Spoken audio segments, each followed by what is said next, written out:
Assalamualaikum dear students. Today we will discuss A Tale of Two Cities as a historical novel.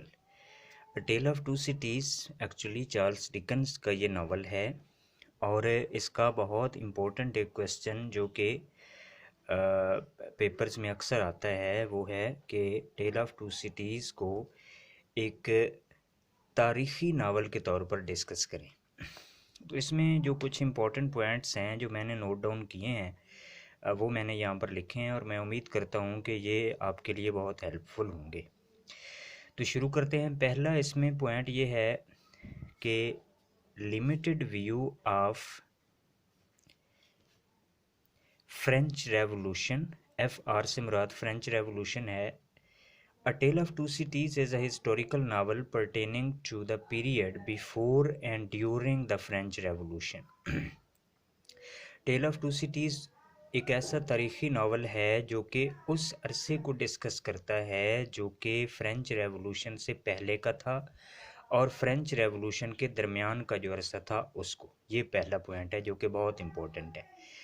दूसरा point है कि Dickens had already written one historical novel Barnaby Rudge. Dickens इससे पहले भी यानी tell of to cities से पहले भी एक तारीख़ी नावल लिख चुके थे जो कि बारनेबी रच के नाम से था, which however deals with the period of English history. और ये जो नावल था ये इंग्लिश हिस्ट्री को डिस्कस करता था। तीसरा पॉइंट है कि by the time he has written A Tale of Two Cities, he has feeling vitally interested in history and was convincing of its importance in relation to his own times.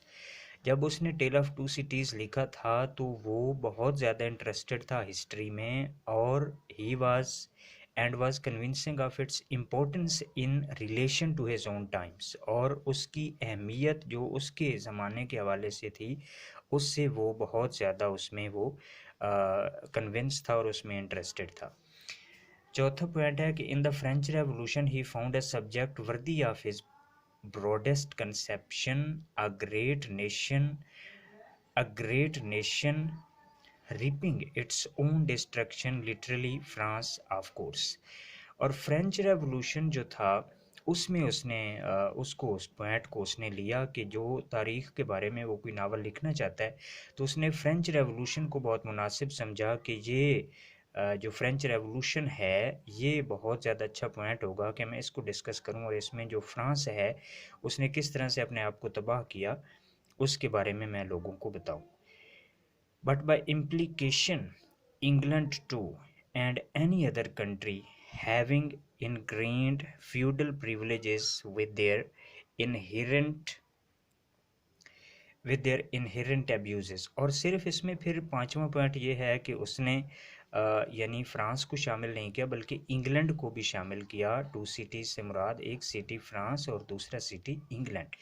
उसने England को भी शामिल किया और उसने फिर ये कहा कि इसमें जो जो ममालिक भी इस तरह की चीज़ें रखते हैं वो सारे इसी ही किस्म के नताज से उनका सामना करना पड़ेगा।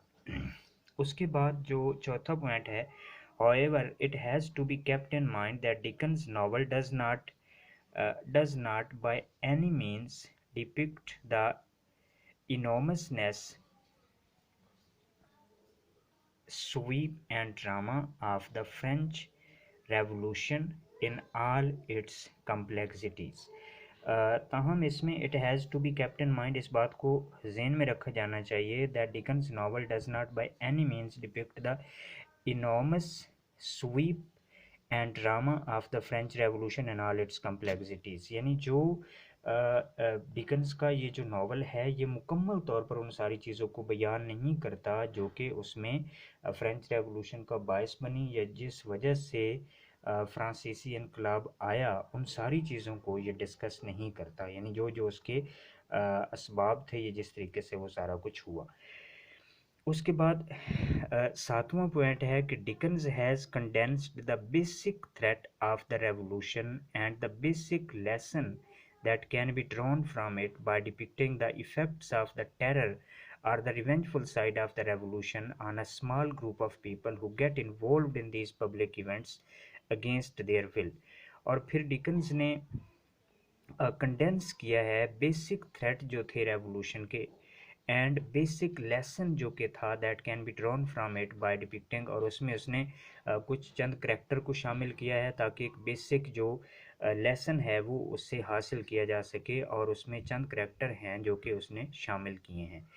उसके बाद है 8वां पॉइंट कि Dickens source of writing this novel, the number of sources supplied to Dickens the inspiration for his story of the French Revolution। उसमें बहुत सारे जो सोर्सेज हैं इसके, डिकन्स ने ये जो नावल लिखा इसके बहुत सारे सोर्सेज हैं जो कि इसकी वजह बने और इसने ये नावल लिखा। उसके बाद द मेन सोर्स जो है वो है was Carlyle's French Revolution which Dickens had gone through many times.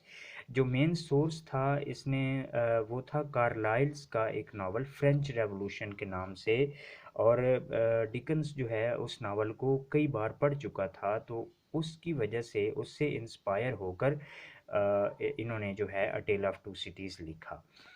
उसके बाद है नंबर 10 पर कि in this book by Carlyle he found a perfect source for the principal historical scenes and events he needed for his purpose। और इस book में उसने जो कि कार्लाइल ने लिखी थी फ्रेंच रेवोल्यूशन के नाम से, he found a perfect source for the principal historical scenes and the events he needed for his purpose. और इसमें जो जो जिन चीज़ों को डिकन्स को जिन चीज़ों की ज़रूरत थी वो सारी उनको इसमें मिल गई। उसके बाद 11वां पॉइंट है कि the basic idea for the plot was derived by Dickens from the play called the frozen deep.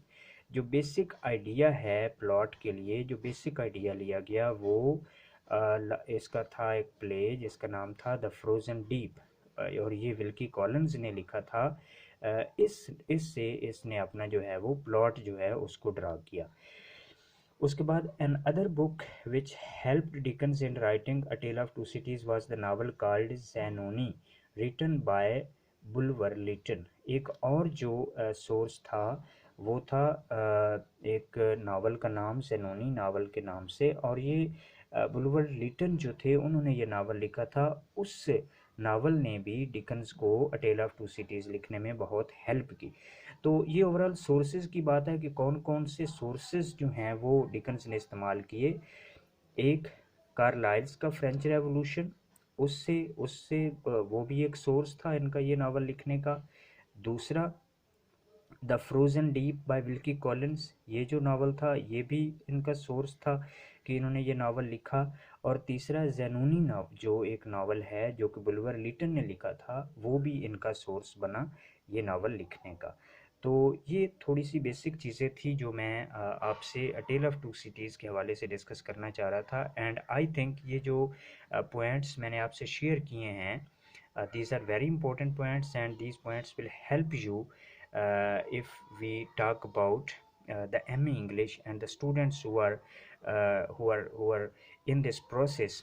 उनके उनके ये कोर्स में शामिल है टेल ऑफ टू सिटीज़, और ये बहुत इंपॉर्टेंट क्वेश्चन और ये आ सकता है पेपर में कि discuss a tell of to cities as a historical novel. तो आप ये चीज़ें जो हैं ये बहुत इंपॉर्टेंट पॉइंट्स हैं, आप ये चीज़ें लिख सकते हैं। Thank you very much.